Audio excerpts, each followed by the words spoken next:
Good morning, YouTube, and welcome to the video. It is currently the 6th of December. I hope everyone is well and everyone's having a lovely festive period so far. It's not long now till Christmas, not long to my birthday. And if people don't know, my birthday is on Christmas Eve.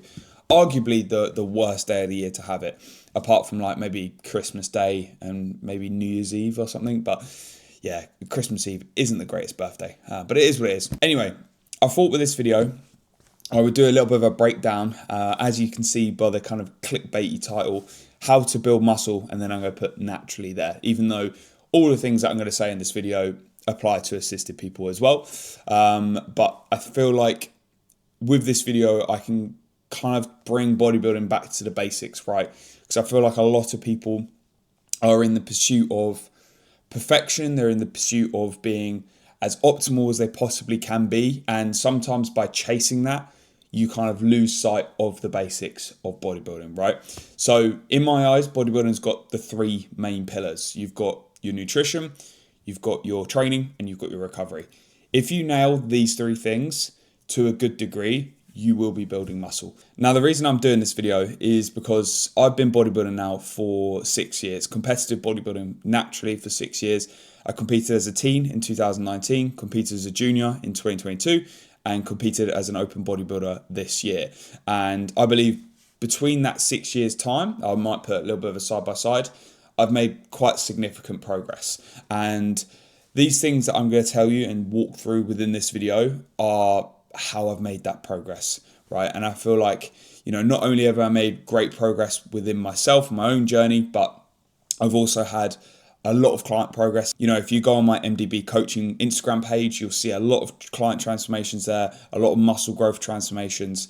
And, you know, I feel like I've got the knowledge and the experience now to give out this advice. So first of all, how are you going to build muscle naturally? Now, I've got to put the naturally in there. I'm debating how to be super clickbaity with this title, because I find with YouTube that if you have quite an open, broad title, it usually does quite well rather than being super niche. Maybe I'll put like how to build muscle from a champion natural bodybuilder who won in a stacked class. No, can't do that. I need to stop taking the piss as well. When it comes to building muscle, the first things first is we want to be in a caloric surplus. So going on to the diet side of things, so I was speaking about the three pillars. Looking at your diet, you want to be eating in a caloric surplus. So this means you want to be eating above your maintenance calories. Now, the surplus required to build muscle is not as big as what a lot of people think. You hear these common phrases, dirty bulk, lean bulk, main gaining and stuff like that. Now, realistically, you just want to be in a very small surplus per week or per day that is going to slowly trickle your body weight up. So looking for natural guys, you want to kind of fall within the range of maybe a quarter to half a pound per week. Anything kind of more than that, you're going to be gaining some excess body fat from. And you've got to look at it from down the line as well. Now, this is very individual. Some people will gain at slightly faster rates. Some people will gain at slower rates. Like I've had people who, you know, struggle to gain body weight, and I've got people who can gain body weight on lower food. And it's just, everyone's very different, but you're kind of looking for that kind of nice rate of gain per week that's going to put you in the best position possible to be growing muscle. So the calorie surplus that you need is very minimal. It only needs to be a very small surplus. There was a study done a couple years ago now, and I don't know if I can reference it off the top of my head. I might have to see if I can find it and maybe put it on the screen. But basically they did a study with people in a large surplus and people in a smaller surplus and compared the amount of muscle growth between them. And it was very minimal difference within, I think the group that was in a really large surplus did grow a small amount more muscle. But obviously, if you're looking in the long run, if you're in a large surplus, there's going to be a lot of excess body fat that at some point you're going to have to pull off. So if you kind of compared it over maybe a 12-week period, the people who have gained at a slower rate, yes, they might have gained slightly less muscle, but in the long term after that, they're not going to have to diet, when the people who have put on excess body weight or excess body fat are going to have to diet in the long run. So what you're looking for is to stay in this small caloric surplus for as long as possible. I've got clients who have been gaining for like literally a year, like in a surplus for a year, because we set them up really, really well. We did a diet phase beforehand, gave them like a big runway of growth, maybe 20, 25 pounds, 30 pounds. And they've had this small rate of gain ever since they started the kind of gaining phase, right? So they've been growing for a very long period of time. And then when they diet back down, it's a completely different story. So that's the nutrition side of things. You want to be aiming for a very, very small caloric surplus on a weekly basis with a steady body weight increase, a small steady body weight increase per week. Then when we actually go into the diet, obviously as bodybuilders, we want to be eating a high protein diet. So you're looking at a minimum of a gram of protein per pound of body weight. So if you're 180 pounds, you want to be eating 180 grams of protein.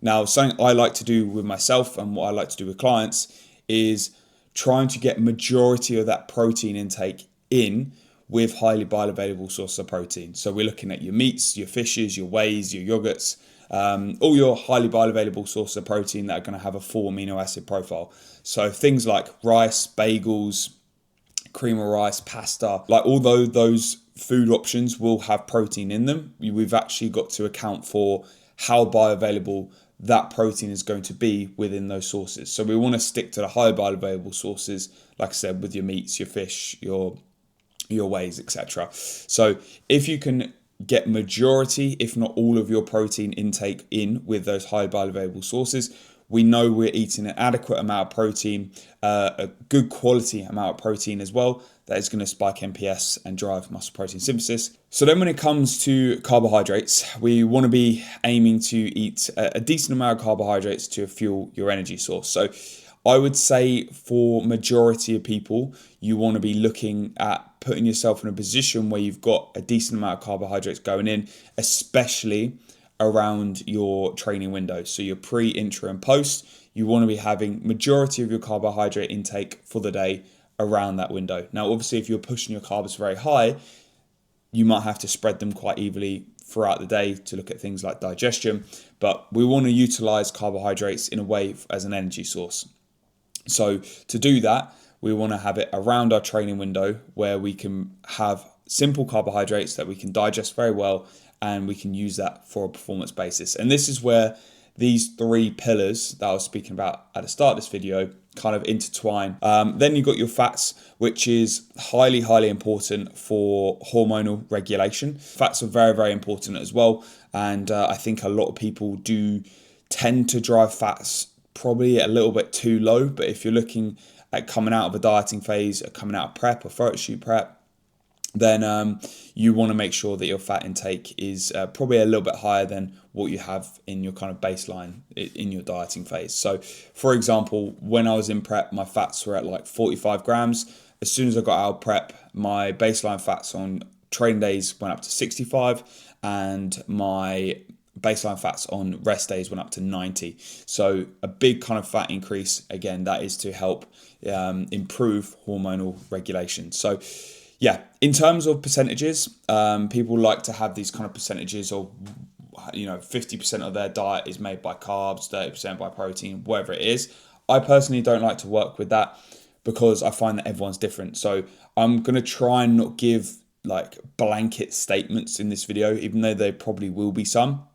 But I find that with diet, as long as you're kind of nailing all of them and you're eating a calorie surplus, you can kind of change these percentages depending on how you feel, depending on the phase you're in, the point of the phase you're in, what you can digest better. So yeah, I'm going to not give like kind of arbitrary numbers in a way, because I feel like people can get a little bit confused with them, or they feel like that's the way they have to do things, when realistically within bodybuilding there's multiple ways to skin a cat, which is not a great saying when I've got two cats. But yeah, that is diet. Hopefully people enjoy this slightly more informative video, as I know a lot of my videos are just kind of day in their lives, full days of eating, etc., that do quite well.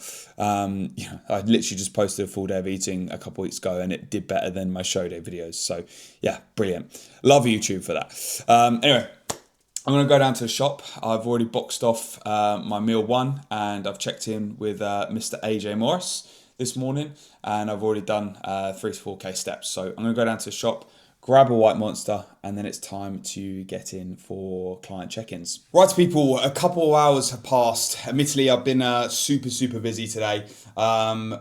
Done all my client check-ins, then got in the gym for lower, had an in-person check-in as well with a client who's competing next year. So it's been a super busy morning, but I thought I'd use this segment of the video, as I've just finished up training, is to discuss training. So obviously training is going to be the main driver, or if not the sole driver of muscle growth, right? So when it comes to training, there is a lot of information out there, and for majority of people, the basics work, right? So formalizing a split that works well with you, works well with your routine. So figure out a training plan that is going to work with your daily life. So for example, if you can only train 4 days a week, have a routine and a split in place that is going to allow you to train for those 4 days. There's no point having a training plan that's a 5-day training plan, or it's got 5 sessions within the week if you can only train 4 times. So formalize a training plan that is going to work well with you. So for example, if it is a 4-day split, you could look at doing something like upper lower, which is a great split, which I've got many clients on who can only train 4 days per week. When it comes to the actual sessions, the actual movements, you want to pick movements that you can perform well with accuracy and with intent. So we know the closer we train to failure, the more stimulus that's going to provide the muscle. So during training, we're looking to break down the muscle for then it to repair whilst we're recovering, sleeping, resting, etc. So when it comes to your training and the exercises that you select, you want to make sure you're picking exercises that you connect well with, that you can perform with good accuracy and safely as well, and that you can drive a lot of intensity to. Now, this will be dependent on yourself and your own kind of biomechanics and what works well for you. You know, I've definitely noticed within the time that I've been training, my connection and being able to establish that connection with certain muscle groups has got better, and that just happens with experience. But for the majority, you know, make a training plan. There's no bad training plan. Like you can make really good progress on a suboptimal training plan if you nail these basics within bodybuilding. And I think, like I said, everyone is pursuing perfection in a way, and is in the pursuit of being as optimal as they possibly can. And within this video, I'm telling you that the basics work. So stick to the basics, and I promise you that they will, they will pay off a lot more than trying to constantly find trying to look into the small things within bodybuilding, these small little percentages, which if you haven't got the larger basic percentages added up, these smaller percentages and these little intricacies are really not going to make too much of a difference. So when it comes to training volume and frequency, this is all down to your recovery capacity. So like I said in the previous clip about diet, how these 3 pillars of muscle growth intertwine, you've got your recovery, your diet, and your training. So you train to your recovery capabilities. So if you find that you're super sore after sessions, you're feeling really trashed after sessions, and it's impacting the following session, then look to maybe adjust your frequency or your volume. Now, this can also be in the vice versa. If you're feeling like you're too fresh in a way, you can then look to increase volume, increase frequency with the movements. I would also say as well, a lot of people get carried away with trying to implement training splits that are going to work weaker muscle groups, when for the majority, most people just need to grow everywhere. And like I said, most splits work. You can look into, again, these little intricacies, but before you do that, you want to nail these 3 pillars to the best you possibly can, and nail the basics of them first, to then look into these small, these smaller percentages. I do look into these small percentages with myself and with clients, but that's because they are nailing these basics beforehand. And then you start to look into things like this. So, you can tailor your split to work weaker muscle groups and bring them up to gain a more balanced physique. But for majority of people, I would stick to a split that it works well, you can recover from, and movements within that split that you can perform at a high level. And that is the main thing. Do not get wrapped up, especially if you're in your early years of lifting as well. If you're a teen or a junior, I would really look to just grow everywhere for the majority of people. Now, like I said, with my clients, I do have dedicated training splits to work these weaker body parts.